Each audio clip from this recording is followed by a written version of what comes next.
Present indefinite tense में double interrogative में क्या है कि इस प्रकार के वाक्यों में जो प्रश्नवाचक शब्द बीच में, प्रश्नवाचक शब्द क्या है, क्या, कब, कौन, कहाँ, क्यों, कहाँ, कैसे, मतलब आदि शब्द बीच में आएंगे, वाक्य के बीच में आएंगे। तो इनका अनुवाद हम बनाते समय सबसे पहले रूल नंबर फर्स्ट लगाते हैं कि इस प्रकार के वाक्यों का अनुवाद करते समय प्रश्नवाचक शब्दों की अंग्रेजी जो है सबसे पहले लिखते हैं। अभी तक क्या होता है, सिंगल में हम पहले प्रश्नवाचक शब्द की अंग्रेजी ना लिखकर पहले हम हेल्पिंग वर्ब सब्जेक्ट के अनुसार लिखते थे, उसके बाद सब्जेक्ट लिखते थे। लेकिन इसमें क्या है, पहले हम प्रश्नवाचक शब्द की अंग्रेजी लिखेंगे, उसके बाद हेल्पिंग वर्ब का प्रयोग करेंगे। Rule number 2, I, we, you, they, girls, boys, children तथा बहुवचन कर्ताओं के साथ हम हमेशा डू का प्रयोग करेंगे हेल्पिंग वर्ब के रूप में, मतलब सहायक क्रिया के रूप में।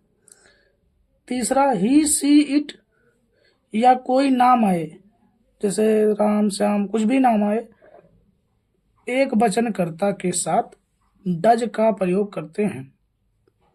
रूल नंबर 4, अगर कोई वाक्य में नहीं शब्द आए तो सहायक क्रिया डू नॉट अथवा डज नॉट का प्रयोग करते हैं। रूल नंबर 5, वाक्य के अंत में प्रश्नवाचक चिन्ह लगाते हैं।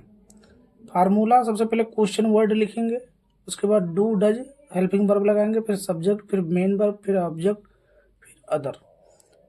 एग्जाम्पल में जैसे मोहन कैच क्यों पकड़ता है, अब यहाँ पे मोहन जो है वो सब्जेक्ट है, मतलब कर्ता, कैच जो है पकड़ रहा है, और क्यों जो है प्रश्नवाचक शब्द है। तो क्यों की अंग्रेजी क्या होती है, व्हाई। तो व्हाई को हम सबसे पहले लिखे। अब मोहन जो है वो एक वचन करता, क्योंकि नाम है तो उसके साथ डज लगेगा, कैच मतलब पकड़ रहा, तो why does Mohan catch the catch, फिर क्वेश्चन मार्क लगाएंगे। फिर दूसरा है, वह गरीबों की मदद क्यों नहीं करता है, तो फिर यहाँ पे बीच में क्यों शब्द आया, तो क्योंकि अंग्रेजी व्हाई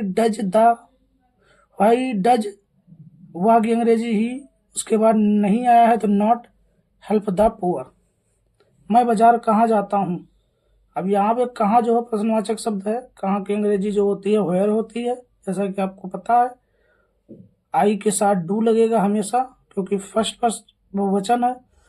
गो टू मार्केट। अब आप लोग कमेंट बॉक्स में ये बताएं, इसका अनुवाद बताइए कि बच्चे क्रिकेट कब नहीं खेलते हैं। दोस्तों, प्रेजेंट टेंस का दूसरा भाग क्या है, प्रेजेंट कंटीन्यूअस टेंस।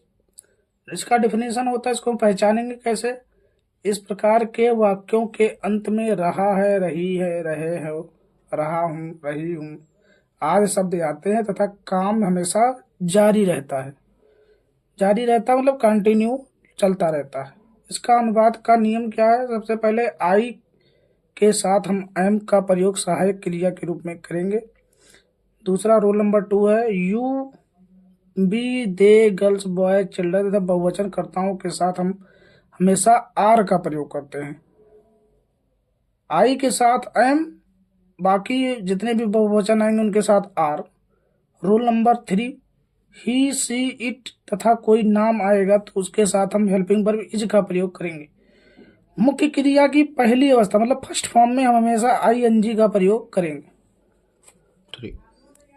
फार्मूला है इसका, कर्ता, कर्ता के बाद हेल्पिंग वर्ब लगेगा, इज, एम, आर में से सब्जेक्ट के अनुसार इज, एम, आर में से कोई एक हेल्पिंग वर्ब लगेगा, फिर मेन वर्ब में फर्स्ट फॉर्म में आईएनजी लगेगी, फिर ऑब्जेक्ट, फिर अदर। सिंपल सेंटेंस इसका कुछ हम देख लेते हैं, अनुवाद कैसे करेंगे सिंपल का।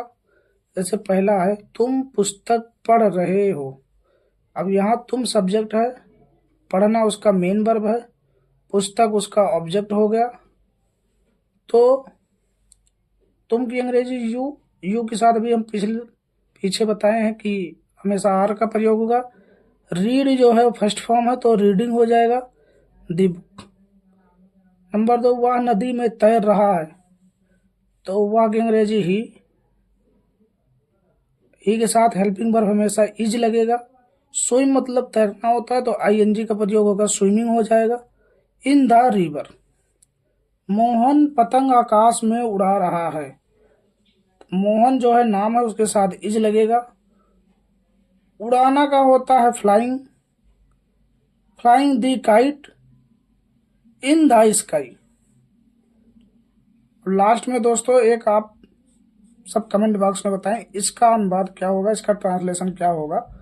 माली बगीचे में फूल तोड़ रहा है, इसको हमें कमेंट सेक्शन में बताएं इसका ट्रांसलेशन क्या होगा। धन्यवाद।